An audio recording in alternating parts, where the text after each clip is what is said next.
ये क्या हो रहा है? जगन्नाथ जी मछली क्यों खा रहे हैं? आइए इस कथा में देखते हैं। ओडिशा में कुर्मा नाम की एक बूढ़ी महिला रहती थी।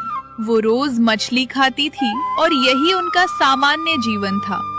एक दिन उन्होंने मंदिर में भगवान जगन्नाथ को देखा। जैसे ही उन्होंने भगवान जगन्नाथ के बड़े और करुणामय नेत्रों को देखा, उनका मन स्थिर हो गया।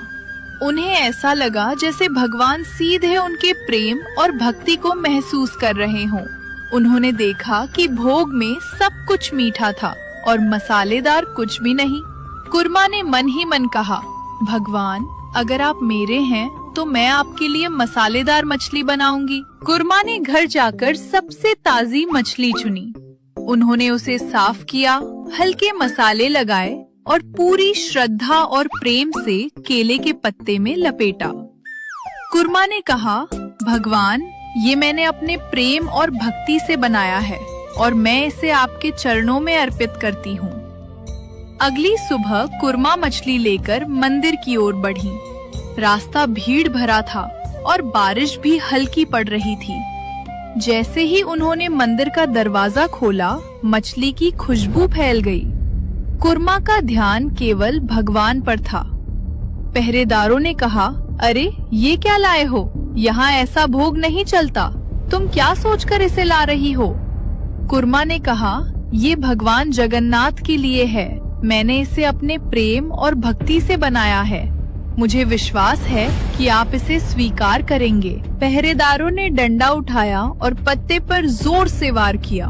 पत्ता कुर्मा के हाथ से गिरा और सबने देखा कि मछली नहीं बल्कि पका हुआ कटहल वहाँ था। कुर्मा ने चौंक कर कहा, ये कैसे हुआ?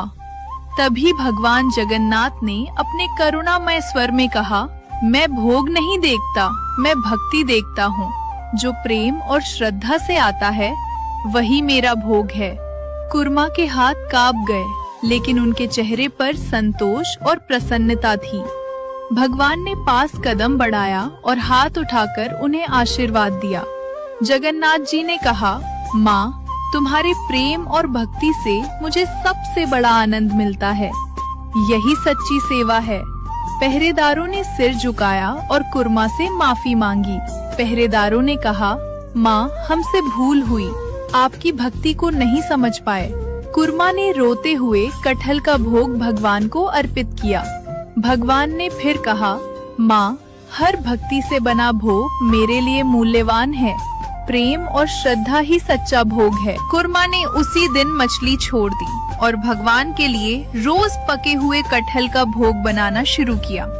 हर दिन हर भोग में उनका प्रेम और भक्ति झलकती थी। कभी वो पत्तों को सजाती, कभी फूल डालती और हर बार भगवान के नेत्र उनके प्रेम और भक्ति से भर जाते। ऐसे ही है हमारे जगन्नाथ जी, जो केवल सच्ची भक्ति और प्रेम को देखते हैं।